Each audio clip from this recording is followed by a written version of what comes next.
Our circumstances don't define us. Our actions do. We all have moments of impact. What are you going to do with yours?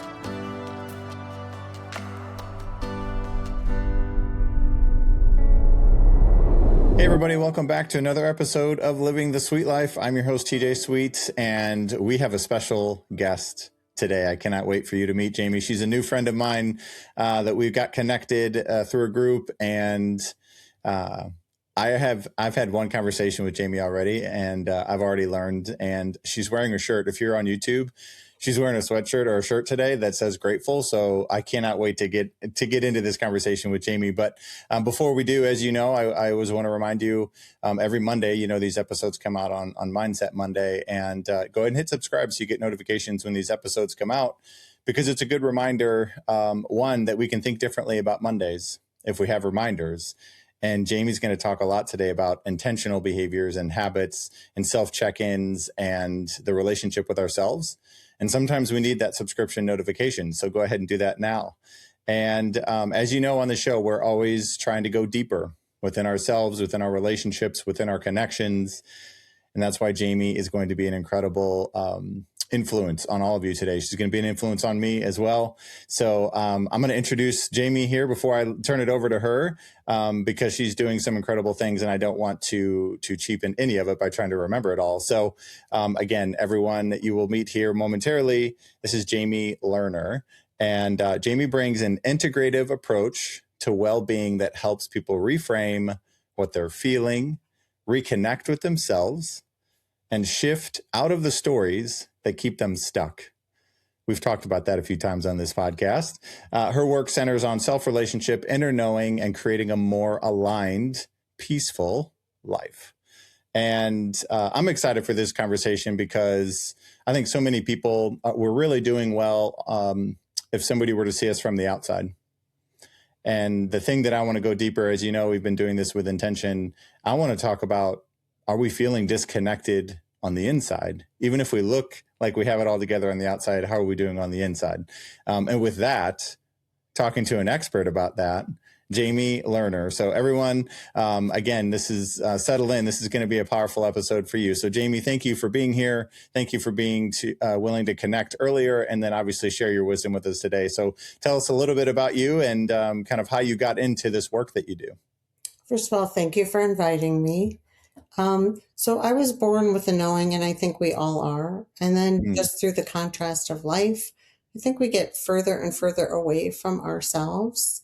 And so I was really interested in psychology. I got my master's in social work. I started a practice. And after a little while, I realized that I wasn't really doing what I thought was helpful for other people, asking them to continually look back, even though I assume we would all like to move forward. So I gave that up, studied and traveled, and now I just do something different. I do something which is assisting people in assisting themselves from getting from where they are to where they want to be. So yeah, it's a really fun, gentle, amazing, very short process. Yeah. So tell me kind of a little bit about, if you don't mind, some of your journey of finding out, of doing that yourself, and then how you then, obviously you kind of talked a little bit about empowering others to do that. So obviously you're very well trained, you're very knowledgeable. Tell the audience a little bit about some of the work you've done to be so meaningful with this. Well, I was born with a real strong connection with myself, but not a connection with my mom. So from a very young age, I knew intuitively that I really needed to stay connected to myself. That was like my lifeline. And so that was the voice I always heard and always followed. I think we all are born with this intuitive knowing and amazing gifts, but we're trained from an early age to look outside of ourselves for everything. And so this process is a really nice reminder of how we can look in and really reconnect with that strong intuition that we all have, and believe that that is there for us 24/7. And there really is nothing outside of ourselves. I think looking in, we are guided to the places and the resources that will be helpful for us, but it is our own voice that really guides us to our best and highest self. So, Yeah, that that's really powerful with especially this group of people listening. Is there's a lot of trying to live with intention, trying to love deeply and connect with ourselves a little bit more, but obviously build meaningful connections with others. And one thing that I was super curious about, and again, at the end, I'll share kind of how everybody can reach you because your website's informative. Everything that you have out there is informative, and the idea around the storyline that we believe about ourselves, the story about what has been and how it's shaping what currently is and what can be. Talk to me about some of the work that you do with people kind of understanding that story and how it impacts them. I think that we have ongoing mind chatter that we're completely unaware of. And Yeah. we tend to bring the story into our life that we were told from a young age. It doesn't matter who that story was from or what those comments were, but we're even unaware of the story that we're telling others as we're reciting it. It just Mm. becomes kind of like reflex. But when we stop and we really ask ourselves how we're feeling about the story that we're telling, I think that for most of us, we're not really comfortable because 90% of it isn't even true. So Sure.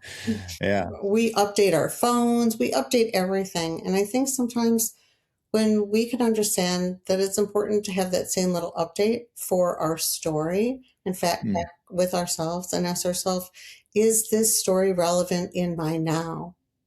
I think that really becomes a wonderful opportunity for people to ask themselves a question, even if there's no answer. But I think the question in itself is really helpful. Yeah. Yeah. So is that one of the things that I've encountered myself, and I think this is not unique to anyone in particular. I think this is everybody has a story and they've grown up with something that impacts them. They may not be aware of how it's impacting them. And, we choose certainty. Even if it's a painful one, we still find comfort in the certainty. Even if it's a painful story that we continue to tell ourselves, we don't, it's finding that courage to accept that the story may still be impacting them and then or impacting us, and then being able to retell, kind of break the cycle. Or that's typically a word that I use with people is break the cycle. When people say I'm the first one who went to college in my family, or I'm the first one who started a business, or whatever the thing is, I think a lot of times people think what has been. And again, there's a big difference between fault and responsibility. And, again, I have no judgment, and, everybody's on different paths on this. And, you just asked that question. Do you feel like that self-reflection really helps people identify the difference between facts and interpretation of maybe their story showing up, even though it's not true anymore?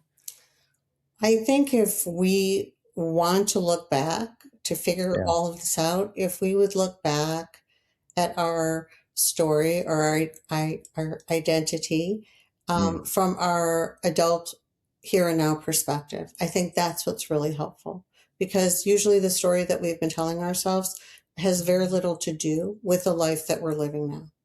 And I Mm. think that that gap in time really creates a totally different story than how we would tell it as an adult. We're not small anymore. We're not victims anymore. And Mm. I think that there's always an amazing superpower underneath whatever that storyline is, but it's gotten lost in the translation from child to adult. So Yeah. Yeah. Do you feel like there's a clear path to go from believing that the old story isn't true anymore and telling yourself a new story? Is there anything in between the two, or do you feel like it's just a shift from one to the other? I think it's a process. And I think it's a Okay. gentle process because people unconsciously have really created their entire identity around a story that they've been Mm. telling themselves and others. And I think you have to be very gentle in asking them to look without believing that they're giving up the identity. So Mm. I think that there can be like a shift and there can be an edit, and it really depends. But I think the whole purpose of this is the opportunity. We have that Mm. opportunity to look back and to edit all of it and to move forward to a better feeling place. Yeah, oftentimes it's that belief that something new can happen and something better is possible is often that first step, which again is a huge step. It sounds like a small thing, but it's a tremendously large thing. And the idea of feeling stuck, I know is something too that I've talked a lot about, and stuck is oftentimes, in my opinion, it's something that we're choosing to stand still out of certainty, and it has served us well in the past. And it's funny. I saw a commercial, and I know this is kind of a silly example, but I saw a commercial that there was a gentleman, I think it was like an insurance commercial, but a gentleman was in the floor of a break room, and he was like, it looked like a cutout of the floor. And one of his fellow workers came in and said, I think his name was Joe. I'm going to make it up for this point. But he was like, Joe, I'm so sorry to see that you're in a rut. And he said, a rut? I thought I was in a groove. Right. And so there's just like a perspective as well that I think if we can see our own lives a little differently, and that's where the unstuck can come from, is I think the stuck again feels certain. But in your practice, in your experience, do you feel like it's people not knowing how or what the first step to take that makes them feel stuck? Or do you feel like it's the uncertainty of what happens if I take a step? Like, what do you feel? What do you feel like causes that choice that people make? I think we have to give people permission to do Mm, anything other than what they're doing. And I think it really is about checking in with yourself and how it's all feeling, because we tend to forget that that's the most important part. How are we feeling as we tell the story? How are we feeling as we're supposedly living the story? And I think from there, then we can begin to kind of unpack it and create something that feels better for us. Now, the thing I can tell you is the better your story gets, the less friends you'll have, the less audience you'll have. Everyone likes mm, the drama, the trauma. And I think we tend to stay stuck in that because we get a lot of attention. But when things are going better and you are feeling better, you tend not to attract that kind of group into your life anymore. You attract something different.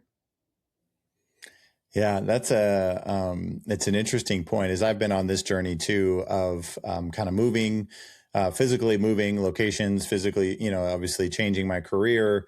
There's this kind of I don't really say lonely, but it's really more of a solitude chapter to where there's certain people. I've been blessed to have people that have been my cheerleaders, who challenge me, who support me, who encourage me. So luckily, I don't have a lot of that people trying to hold me back thing. But oftentimes, the people that, in my experience, the people that do, again, the drama and some of that stuff, they actually project their own doubts and abilities of themselves onto you, but they try to keep you where you are. And more often than not, which I'd love to hear your thoughts on this too. The more often than not, I think people who try to keep you where you are just worried that you're going to leave them behind, of which is sometimes the part of the process that is the hardest, that I think makes people then just stay stuck because they love the people who are challenging them and saying, I don't want you to go pursue that. I don't want you to tell yourself a new story. I don't want you to start the new habit. I want you just to stay where you are here with us. Does that resonate at all with you? Do you experience similar things? Absolutely. And I Okay. think that when we start doing this inner work, which shouldn't feel like work, it should be fun. I Mm, think we really shouldn't talk too much about it because it's such a private decision that you're making for yourself about yourself. And then when you get to that place where you feel so connected and so good, I think that you become inspiration for others because you're comfortable in mm. your own skin. And being comfortable in your own skin puts people at ease. And that's quite a gift. And then that becomes the inspiration. So when you Hmm. start to walk your talk, I think yeah, it's a nice way to lead people forward. Yeah, it almost makes me think about the idea of being more present with people than trying to perform for people. And if you have to, again, we talk a lot about performance versus presence here, and I think the thing that I've learned through my own work is the more I'm willing to be vulnerable and the more that I'm willing to admit that I need to talk about something or that I need help with something or the things that I'm working on, it, like you said, it inspires other people because it creates this space for authenticity and vulnerability and humility. And that's really where we all want to be. But if you're always the everything's great, I'm the high performer, I'm never in a bad mood, if you create this kind of space of one side, it doesn't really open space for other people to be their authentic selves because they're trying to keep up with you sometimes. And the idea that you just said really resonates with me because I kind of grew up with. And this isn't a negative thing whatsoever, but I kind of grew up with a lot of need for external validation. I grew up with playing sports or even going to school. I It wasn't about me learning. It wasn't about me playing the game. It wasn't about my friendships. It was about did I make other people around me happy? Did my parents think I played well? Did my grandparents think I was smart because of my grade point average? I grew up with a lot of that external validation that to this day, I catch myself every once in a while like, hey, what'd you think? Instead of just, and feedback, it's important. But was there an emptiness that I was hoping that their validation would fill in for me? And some of that is just me, again, still uncovering some of my own story of the past. But it is tough sometimes when you're waiting on external validation or external affirmation from people who aren't on the same journey you're on, who aren't on that same growth journey. I think too, it's not sustaining from Mm, other people, but I I take a really hard Pilates class. And when I come out of that class, I hear my own voice saying to myself, good job, Jamie. And that's mm, huge for me. I mean, that lasts till the next class. But for someone else to say that to me, you know, I acknowledge it, but it doesn't mean it. It doesn't really mean the same thing. mm, So when you start to hear your own voice and you start to give yourself the kind of feedback that you really thought you wanted from other people, that's quality and that's everlasting. yeah. Yeah, one of the things, again, another hard lesson, as you can imagine, for as I just shared that with you, you were nodding because you understood what I was getting at. But the one thing that I've recognized, which is work that we can't do for other people, it's work again. I think is what you lead a lot of people on this journey is it doesn't really matter in the sense of self fulfillment, of changing behaviors, of living a life. It doesn't really matter what somebody else says about you Yeah. if you don't believe it.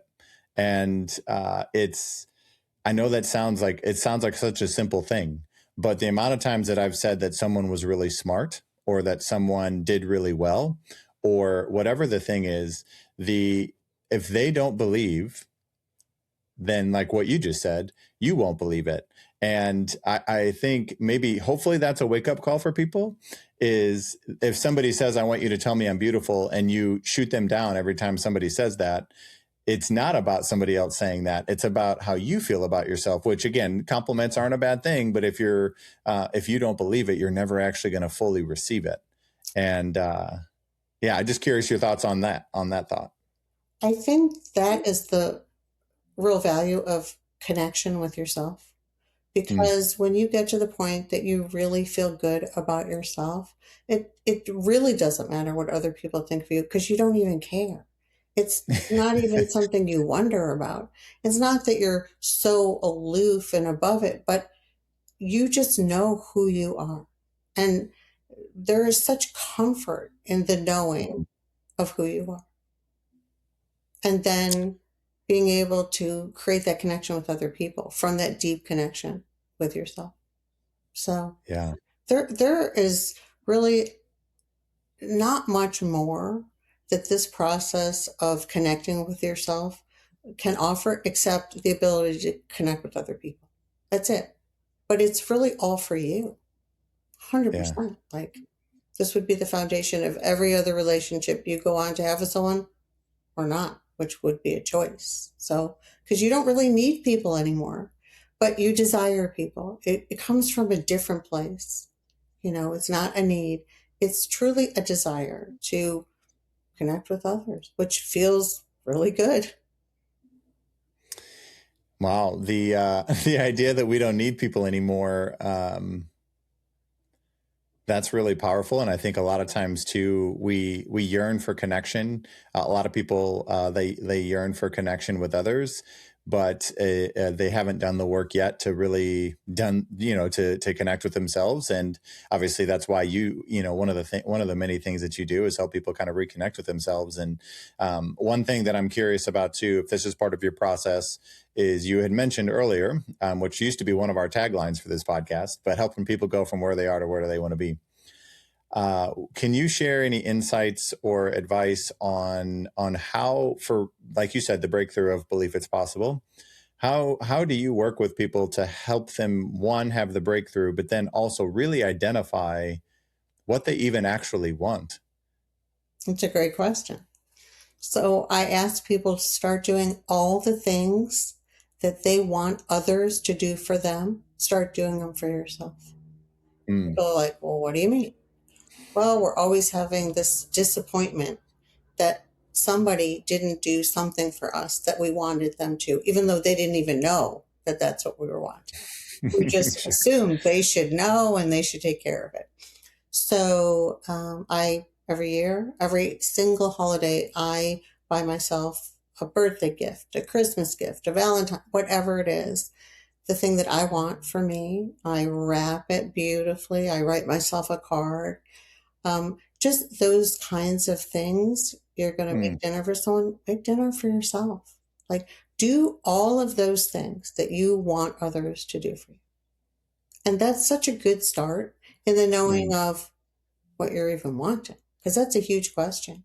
You ask people what they want, they tell you what they don't want. And what do they have? They have what they don't want. Yeah, they're manifesting exactly what they've said they don't want, right? I mean, And it's yeah. always another person's fault. So, Mm. anyway, I Yeah. think that's helpful and is an exercise. And then also in actually doing it. Yeah.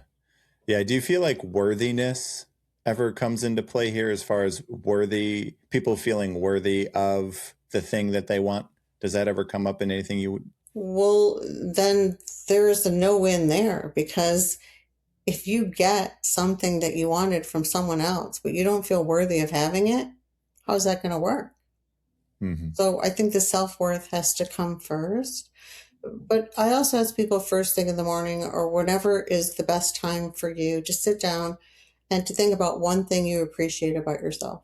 Not one thing that another appreciates about you, but one thing that you really appreciate about you, for you, about you. And I think that's such a powerful way to kind of set the tone for the day. Yeah, it's actually the first book that I wrote, that I published, is called Practice Gratitude, Find Joy. And the way that that book kind of works is it's 365 pages of a positive quote or a thought provoking quote, followed by journaling prompts. And it's three things you're grateful for, two things you appreciate about yourself, and an I am statement. And the three things that you're grateful for, people, they kind of know the things they should be grateful for in the beginning, right? That's kind of the practice, is like, I know I should be grateful for my family and my job and my house. And then when they get to the two things they appreciate about themselves, and this is why I'm so curious about everything that you're doing, because it is so, I see it every time I talk about the book, people actively, they get uncomfortable, like it's pompous, like it's arrogance when I say, what are two things that you appreciate about yourself? And then just even the I am statement, they're also very confused and they're not really understanding what that means, of which obviously speaks to the work that you're doing, because to appreciate about yourself, something about yourself, you have to be aware enough to understand, however you want to define what that means. Maybe it's something that you do that about in your own life that makes you feel good. Maybe it's something that you do that you feel like adds purpose to your life. It could be it could be a whole slew of different things. But then that I am statement, when I say, how are you actually feeling? And people say, what do you mean? And that's why the book is in that format. Is it's so much because as we appreciate more things about ourselves, and this is one of the most powerful things because I did that work first myself before I wrote the book. Of course you do. So the two things that I appreciate about myself made me less threatened by other things about other people, because I wasn't competing anymore, because I was learning myself more. And that's kind of what you said, but so tell me a little bit about, this gap between appreciating something about yourself. Why are we so that critic? Why do you, what experience do you have to help people kind of shake that inner critic so much and have like an inner cheerleader or an inner self-love, to where it's more easy, right? More simple maybe, to identify some of those things that we can appreciate about ourselves? I really think, once again, people need permission. They really do. They need to know that it's okay to do it. Mm, It's okay to really look at yourself in a way that is loving, and identifying your strengths instead of your weaknesses. And that this is part of the process for you. It's not about other people. These are things you'll never share with other mm, people, except when you get to the point that you become it. It's a different kind of share. You are sharing through being, which mm, is really nice. And then your eye really softens to other people. So much of what we do when we sit in judgment, every time you're in judgment, you're disconnected. So every mm, single time you're consciously catching yourself judging someone else, what they're wearing, what they're doing, these are strangers that you don't even know a thing about. And we do it all day long. That is a indication you're disconnected and you're projecting. So I'm laughing all day long, because if I catch myself, I realize, like, wow, this is my mirror. I'm projecting. I'm disconnected. Okay, what do I want to do with it? You don't have to do anything, but even the identifying of it, I think, is really eye opening to how much we project, how we feel onto other people. yeah, and it's often, and is this true for you? Your work is we're projecting something that we are maybe insecure, maybe something unsure of about ourselves, to make ourselves feel better by judging or criticizing other people. Is that a fair? I think it's just judging other people so we don't have to address ourselves. It's an avoidance. Mm, And if we do address ourselves, can we do it in a way that's lovingly curious? And can we have a little sense of humor about it and mm, levity, and catch ourselves and be like, oh, yeah.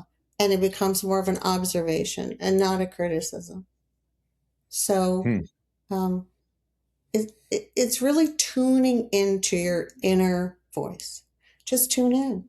And then when you catch yourself saying terrible things to yourself, you got to laugh, because you probably wouldn't say that to another person Sure. ever. Yeah. Yeah. So it becomes funny. But then you get to see that after that, after you laugh about it, there's an opportunity there.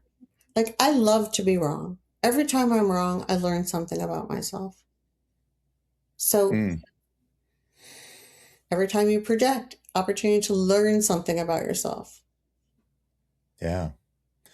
Yeah. I want to share something, and I'm curious about your opinion on it. So one thing that I've recognized, and again, this is what I grew up with, but I also, I still do it, and it's so silly, but I, I don't do it as often.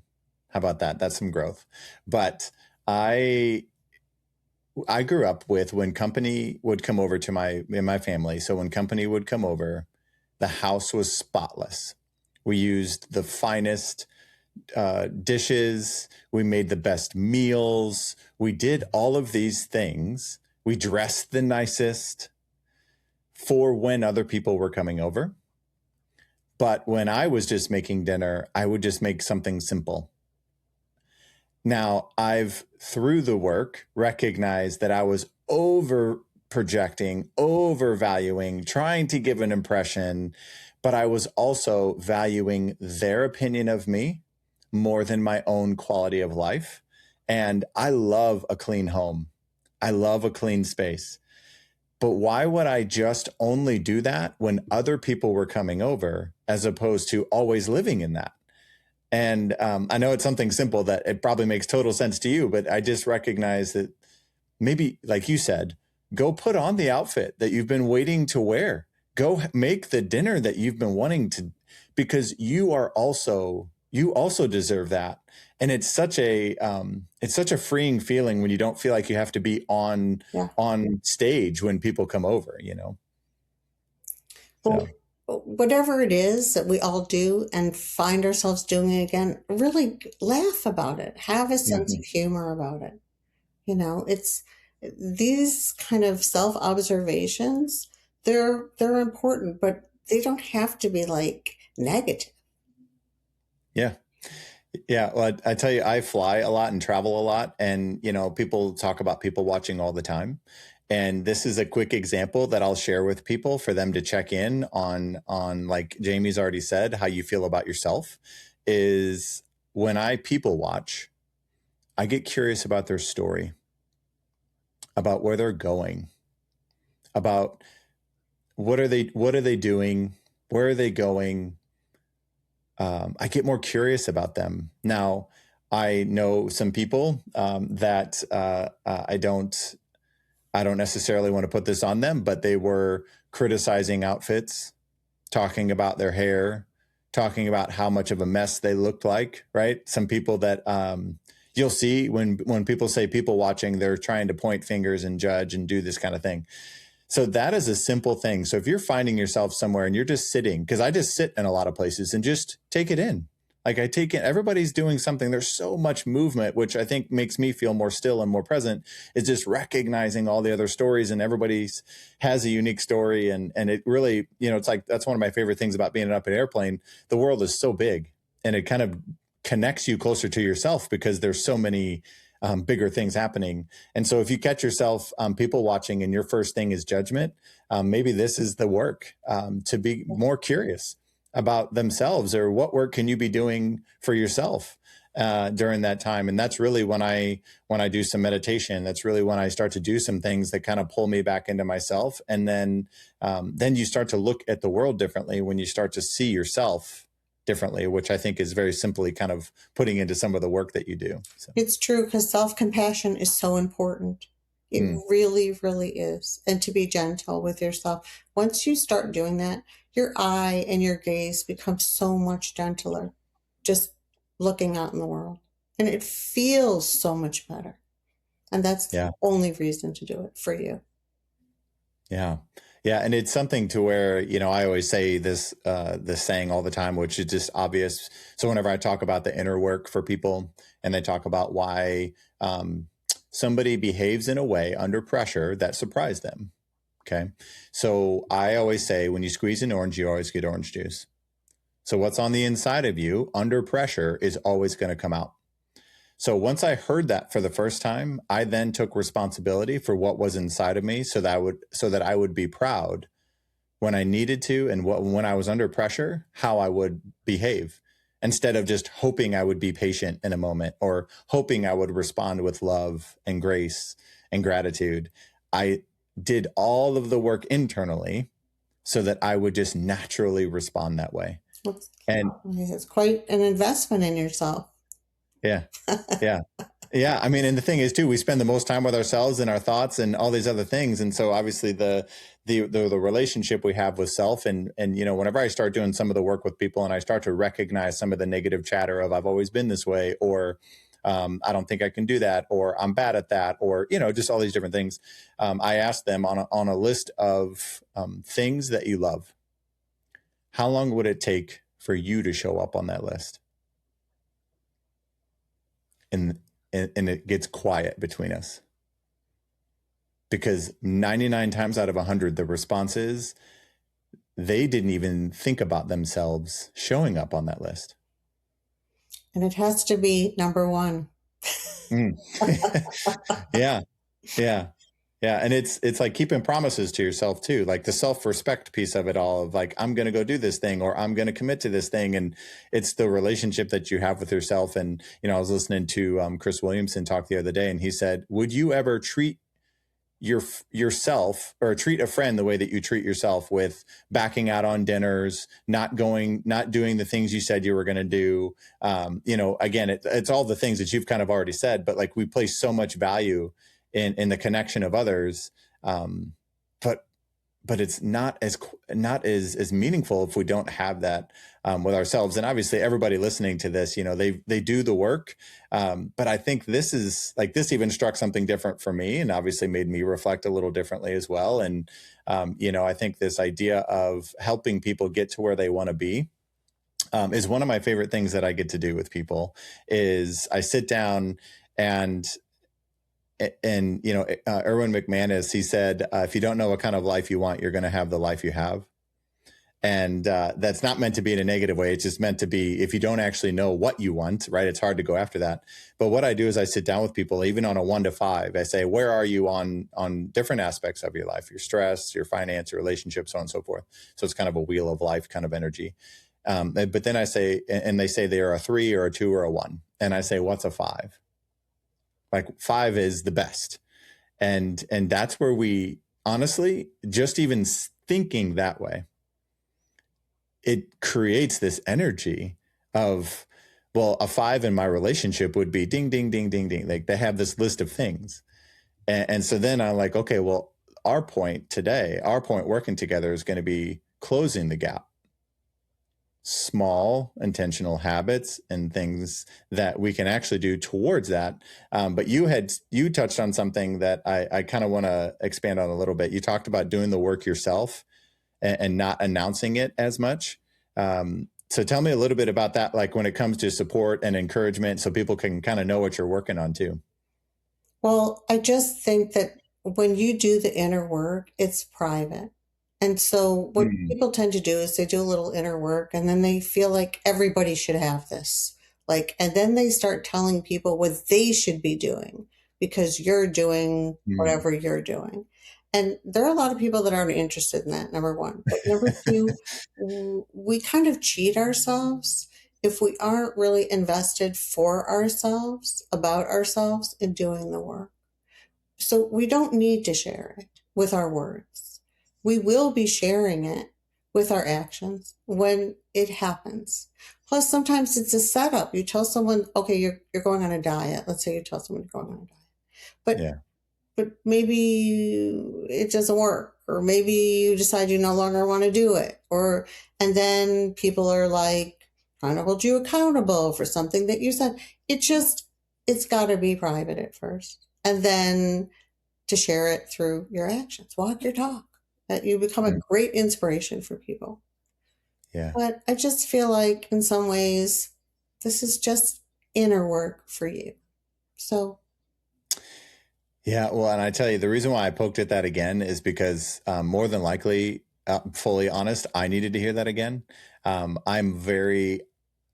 I get energized when something great that I'm working on or something that's really impactful for me. I love to share it with other people because I want to share the good thing. But I need to kind of pause again and think about, why am I sharing, the inner work? Because we're and always doing inner it's work. a good question. I think it's really good. Like, what's our motivation for sharing? Are we sharing because it's a way to connect with others? Are we sharing because we want something in Mhm. response for the share? And I think those are internal conversations that come from being lovingly curious about ourselves. Mm, And those yeah. were really fulfilling conversations, I feel. I also think, too, that people know so much more than they think they know. We know so much, and we don't give ourselves a chance before looking outside for it. So, you are your own greatest resource. Consider yourself first, which sounds ridiculous to some people until they start to hear their voice. And then it becomes familiar and they trust it, and that's it. Mm. How do you help people differentiate between their voice, their authentic, true voice, and maybe the voice of someone in the past that they loved and trusted and cared for, or maybe a friend that they really trust and they have full confidence in? How do you help people kind of identify? I know you shared a little bit around doing things that you love and some of that, but as far as really helping people identify, when I ask people what's your favorite music to listen to, they often think about, well, my friends and I listen to country music, or my husband or my wife listens to this kind of music. They don't just have an answer to that question. And so just curious about Yeah, that. no, no, no. I think we have like intuitive knowing. Like you use your intuition all day long, but you maybe choose not to listen to it. So think about how many times in a day you heard your own voice saying, turn left, don't turn right, Mm. but you didn't do it. Just the acknowledgement that you have heard your own voice 20 times today and made a choice not to listen to it, I think you begin to understand you can trust yourself. Because I have never heard anybody say, I should not have listened to myself. You hear people Mm. all day long saying, like, I should have listened to myself. So I think once you trust yourself and know yourself and love yourself and hear yourself, then there you don't hear anyone else because it doesn't matter. Yeah. It really doesn't. But I would say my biggest learning, and it continues, is that when Mhm. you're living like a vibrational high life and you're connected to people and you really just feel like everything in your life is just joyful, and then you want everyone to have it. And everyone doesn't want it. A lot of Mm. people have no interest at all. And that's hard to believe, but it's true. It's Mm. really true. So we're not here to change anybody or convert Mm. anybody. We're here to just live a really amazing, feeling good, connected life and connect with other people. And that's it. But that's huge. So, Mm. Yeah, well, and I think you had kind of alluded to this in the beginning, but and maybe this is the message that we share, is if we really want to have a positive impact on other people, it starts with having a positive impact yeah, on ourselves. there's not a lot of people that walk their talk, but you can identify them a million miles away. Hmm. So, Yeah. Yeah, and oftentimes, the I hear a lot of people say I do my best thinking, or the nighttime chatter. I hear a lot of people the thing when they lay down at night when the world is quieter, they start to have some of their own thoughts. And this is just like, for everybody listening and watching, this is just an opportunity for you to really stop and reflect. Who are you listening to that is shaping your thoughts about yourself, or the behaviors that you're choosing, or the goals that you have? And my hope is truly that people lean into themselves more often, that they start with themselves instead of hoping for validation and approval from the external side of things. well, if it's a negative thought, it's not your inner voice. If it's an if it's a criticism, it's not your inner voice. Hmm. So that's the first thing to know. It's something or someone you heard from somewhere else, and it doesn't feel good. But when you're listening to your inner voice, it feels good. It feels right. In some Hmm. ways, it feels like coming home. So Wow. trust it. Thank you for that. That just gave me chills. So thank you for that. I appreciate it. So Jamie, as we wrap up here, I want to, obviously I'm fortunate enough to be connected with you. And I want, how can the listeners, the watchers, everybody out there, how can they learn more from you and see more of what you're doing? Obviously, you're on a bunch of different podcasts. People are trying to learn from you as much as possible too. But how can they learn from you and get in touch with you? I have a website. It's www.jamie-lerner.com. Perfect. And her website is fantastic. I was on it this morning. Yeah, of course. There's a lot of good information on there, Yeah, and I think it's broken down in really digestible pieces. So yeah. And that's the thing that I appreciated about it too, was you were giving a lot. you were showing a lot. You weren't hiding behind the click now buttons. You're wanting people to have it. And just even when we were talking, I could tell you were somebody who just wants to give to others. And it's incredible. Just even when we were talking about the podcast, you're like, yeah, we can talk about whatever. Right. We're just two people who are connected. And again, I know my life is better because I get to know you and I get to learn from you, and I'll be doing some self-reflection like I always do, but maybe a little differently. And I hope everybody listening to this, that you all learned something from Jamie, and you really take the rest of this week. As we know, these episodes come out on Mondays, but maybe you take the rest of the week on setting an intention on doing a lot of the things and asking a lot of the questions that Jamie was talking about. And again, go to her website. I'll put it in the show notes. I'll put it everywhere that I share it so that you don't have to remember because some people are driving while they're listening to this. So, but I will share it. And I just encourage you to start deepening your relationship with yourself.